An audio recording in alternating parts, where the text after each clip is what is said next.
ദൈവനാമത്തിന് മഹത്വം. സിയോൻ്റെ പുതിയൊരു വീഡിയോയിലേക്ക് എല്ലാവരെയും സ്വാഗതം ചെയ്യുകയാണ്. ഇന്നത്തെ നമ്മുടെ പ്രോഗ്രാം ലേഖനങ്ങളിൽ നിന്നും തിരഞ്ഞെടുത്ത ചില ചോദ്യങ്ങളാണ്.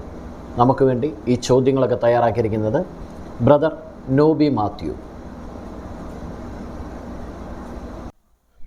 ആദ്യത്തെ ചോദ്യം: യേശു ക്രിസ്തു മരിച്ചിട്ട് ഉയർത്തെഴുന്നേൽക്കിയാൽ എന്തു സംബന്ധിച്ചാണ് ദൈവപുത്രനെന്ന് ശക്തിയോടെ നിർണയിക്കപ്പെട്ടത്? ഉത്തരം: വിശുദ്ധിയുടെ ആത്മാവ് സംബന്ധിച്ച്. റോമാലേഖനം 1-ാം അധ്യായം 5-ാം വാക്യം. അടുത്ത ചോദ്യം: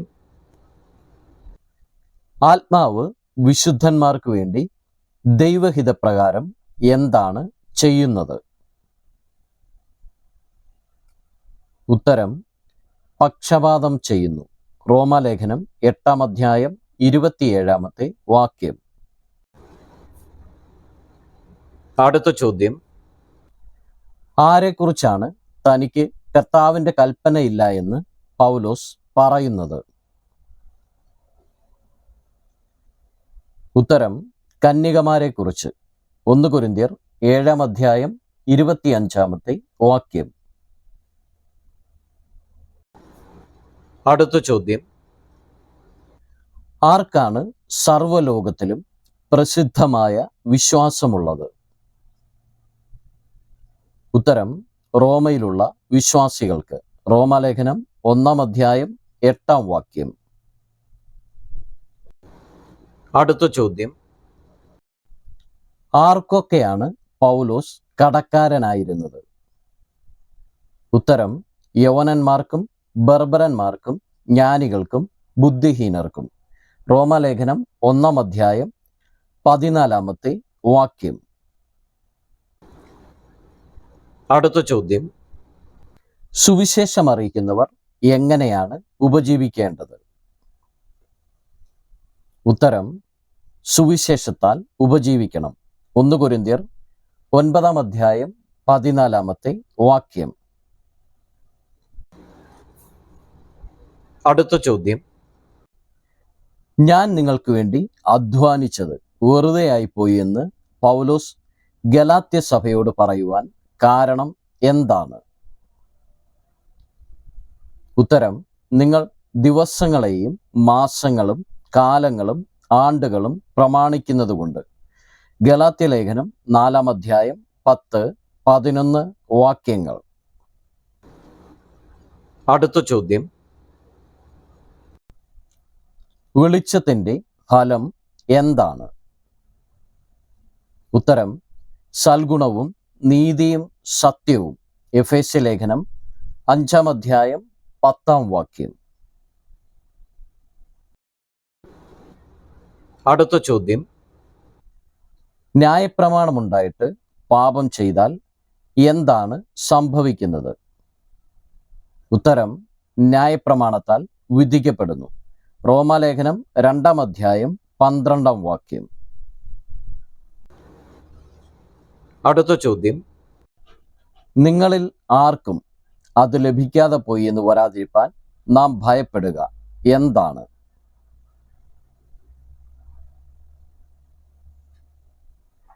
ഉത്തരം: അവൻ്റെ, അതായത് യേശു ക്രിസ്തുവിൻ്റെ സ്വസ്ഥതയിൽ പ്രവേശിപ്പാനുള്ള വാഗ്ദത്തം ശേഷിച്ചിരിക്കുന്നത്.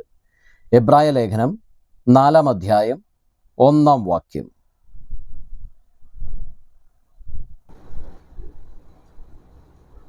അടുത്ത ചോദ്യം: വ്യാഖ്യാനിയില്ലാഞ്ഞാൽ അന്യഭാഷക്കാരൻ സഭയിൽ എന്താണ് ചെയ്യേണ്ടത്? ഉത്തരം: വ്യാഖ്യാനിയില്ലാഞ്ഞാൽ അന്യഭാഷക്കാരൻ സഭയിൽ മിണ്ടാതെ തന്നോടും ദൈവത്തോടും സംസാരിക്കട്ടെ. 1 കൊരിന്ത്യർ 14-ാം അധ്യായം 28-ാമത്തെ വാക്യം. അടുത്ത ചോദ്യം: ന്യായപ്രമാണത്താൽ പാപത്തിൻ്റെ എന്താണ് വരുന്നത്?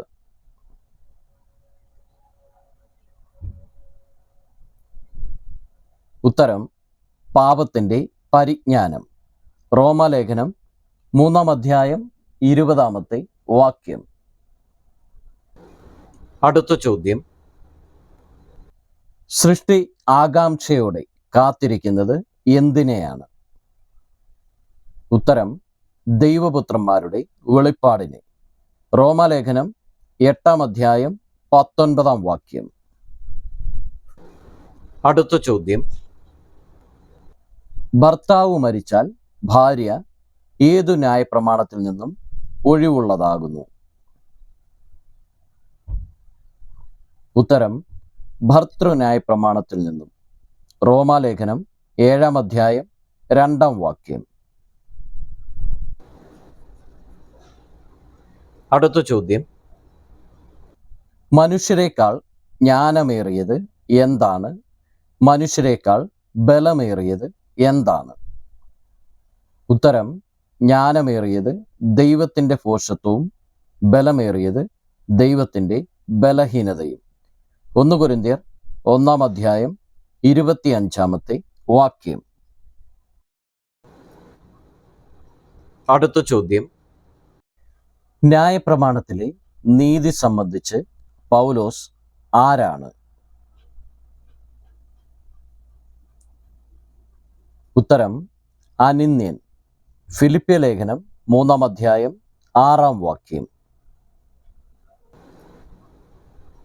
അടുത്ത ചോദ്യം, പ്രവാചകന്മാരുടെ ആത്മാക്കൾ ആർക്കാണ് കീഴടങ്ങിയിരിക്കുന്നത്?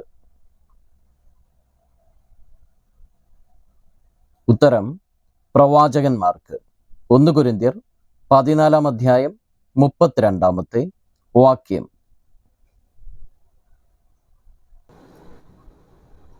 അടുത്ത ചോദ്യം, അതിന് ന്യായപ്രമാണവും പ്രവാചകന്മാരും സാക്ഷ്യം പറയുന്നു. എന്തിനാണ്? ഉത്തരം ദൈവത്തിൻ്റെ നീതിക്ക്. റോമാലേഖനം 3-ാം അധ്യായം 21-22 വാക്യങ്ങൾ.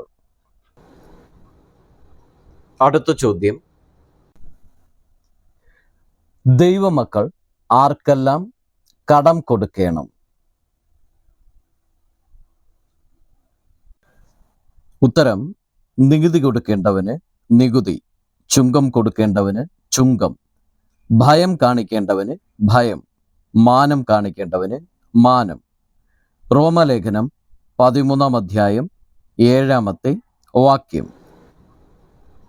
അടുത്ത ചോദ്യം, അത് എന്നിലില്ല എന്ന് ആഴി പറയുന്നു. എന്താണ്?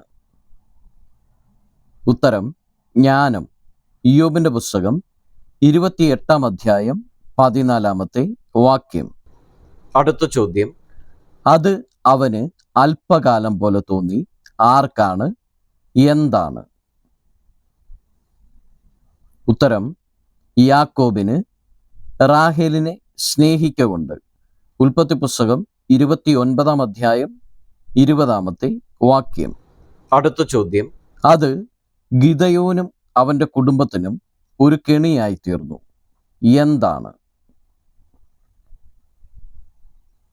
ഉത്തരം ഏഫോദ്. ന്യായാധിപന്മാരുടെ പുസ്തകം 8-ാം അധ്യായം 27-ാമത്തെ വാക്യം. അടുത്ത ചോദ്യം, അതുപോലെയുള്ള സുഗന്ധവർഗം പിന്നെ ഉണ്ടായിട്ടില്ല. എങ്ങനെയുള്ളതാണ്? ഉത്തരം ശേബാരാജ്ഞി ശലോമോൻ രാജാവിന് കൊടുത്ത സുഗന്ധവർഗം. 2 ദിനവൃത്താന്തം 9-ാം അധ്യായം 9-ാമത്തെ വാക്യം. അടുത്ത ചോദ്യം, അത് എൻ്റെ ഉടുപ്പായിരുന്നു. എന്താണ്? ആരുടേതാണ് ഉടുപ്പ്? ഉത്തരം ഇയ്യോബിൻ്റേതാണ് നീതി എന്ന ഉടുപ്പ്. ഇയ്യോബിന്റെ പുസ്തകം 29-ാം അധ്യായം 14-ാം വാക്യം. അടുത്ത ചോദ്യം, അത് അല്പബുദ്ധിയെ ജ്ഞാനിയാക്കുന്നു. എന്താണ്? ഉത്തരം യഹോവയുടെ സാക്ഷ്യം. സങ്കീർത്തനങ്ങൾ 19-ാം അധ്യായം 7-ാം വാക്യം. അടുത്ത ചോദ്യം, അതിൻ്റെ സന്തോഷത്തിലും അന്യൻ ഇടപെടുന്നില്ല. ഏതിൻ്റെ സന്തോഷത്തിലാണ്?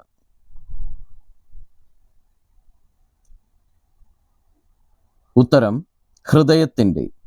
സദൃശ്യവാക്യം 14-ാം അധ്യായം 10-ാമത്തെ വാക്യം. അടുത്ത ചോദ്യം. രണ്ടും ഒരുപോലെ യഹോവയ്ക്ക് വെറുപ്പുള്ളതാണ്. എന്തൊക്കെയാണ്? ഉത്തരം: രണ്ടു തരം തൂക്കവും രണ്ടു തരം അളവും. സദൃശവാക്യം 20-ാം അധ്യായം 10-ാമത്തെ വാക്യം. അടുത്ത ചോദ്യം. അത് പെരുകുമ്പോൾ അതുകൊണ്ട് ഉപജീവിക്കുന്നവരും പെരുകുന്നു. എന്താണ്? ഉത്തരം: വസ്തുവക. സഭാപ്രസംഗിയുടെ പുസ്തകം 5-ാം അധ്യായം 11-ാമത്തെ വാക്യം. അടുത്ത ചോദ്യം. അതിൻ്റെ പാട്ടമായിട്ട് ഓരോരുത്തൻ 1000 പണം വീതം കൊണ്ടുവരേണ്ടിയിരുന്നു.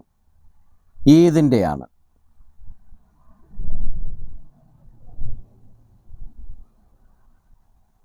ഉത്തരം: ശലോമോന് ബാൽഹാമോനിൽ ഒരു മുന്തിരിത്തോട്ടമുണ്ടായിരുന്നതിൻ്റെ. ഉത്തമഗീതം 8-ാം അധ്യായം 11-ാമത്തെ വാക്യം. അതുകൊണ്ട് ദൈവം അവരെ അപമാന രാഗങ്ങളിൽ ഏൽപ്പിച്ചു. എന്തുകൊണ്ടാണ്? ഉത്തരം: സൃഷ്ടിച്ചവനേക്കാൾ സൃഷ്ടിയെ ഭജിച്ചതുകൊണ്ട്. റോമാലേഖനം 1-ാം അധ്യായം 25-26 വാക്യങ്ങൾ. അടുത്ത ചോദ്യം. അധികാരത്തോടെ മറുക്കുന്നവൻ എന്തിനോടാണ് മറുക്കുന്നത്? ഉത്തരം: ദൈവ വ്യവസ്ഥയോട്. റോമാലേഖനം 13-ാം അധ്യായം 2-ാമത്തെ വാക്യം. അടുത്ത ചോദ്യം. വിശ്വാസത്തിൽ നിന്നും ഉത്ഭവിക്കാത്തതൊക്കെയും എന്താകുന്നു?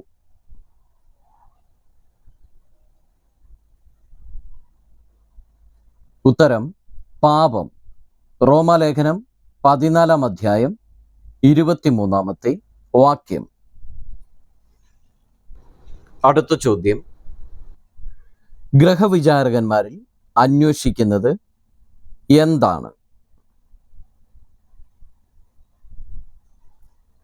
അവർ വിശ്വസ്തരായിരിക്കണമെന്ന്. 1 കൊരിന്ത്യർ 4-ാം അധ്യായം 2-ാമത്തെ വാക്യം. അടുത്ത ചോദ്യം. പ്രവചിക്കുന്നവൻ ആർക്കാണ് ആത്മീക വർധനവ് വരുത്തുന്നത്? ഉത്തരം: സഭയ്ക്ക്. 1 കൊരിന്ത്യർ 14-ാം അധ്യായം 4-ാമത്തെ വാക്യം.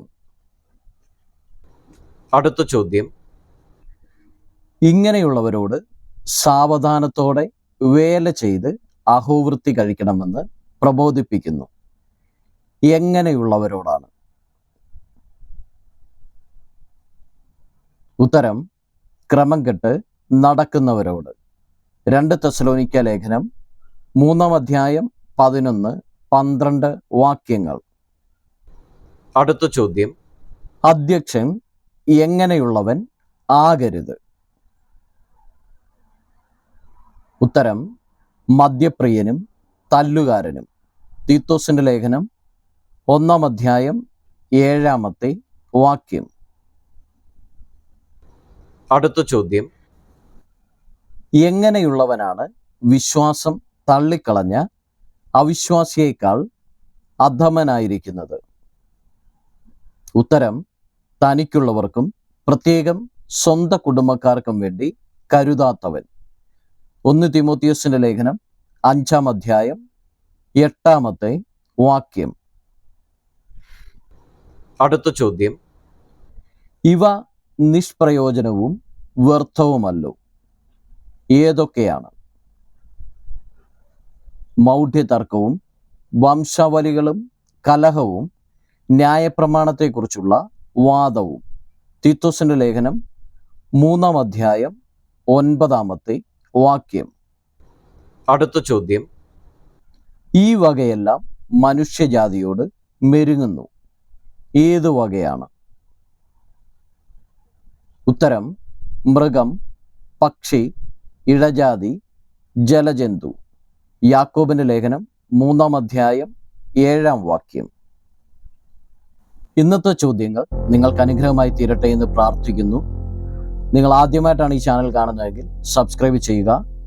വചനം പഠിക്കുവാൻ ആഗ്രഹിക്കുന്ന നമ്മുടെ പ്രിയപ്പെട്ടവർക്കും ഈ ചാനൽ ഒന്ന് പരിചയപ്പെടുത്തി കൊടുക്കുക. ദൈവം എല്ലാവരെയും അനുഗ്രഹിക്കട്ടെ.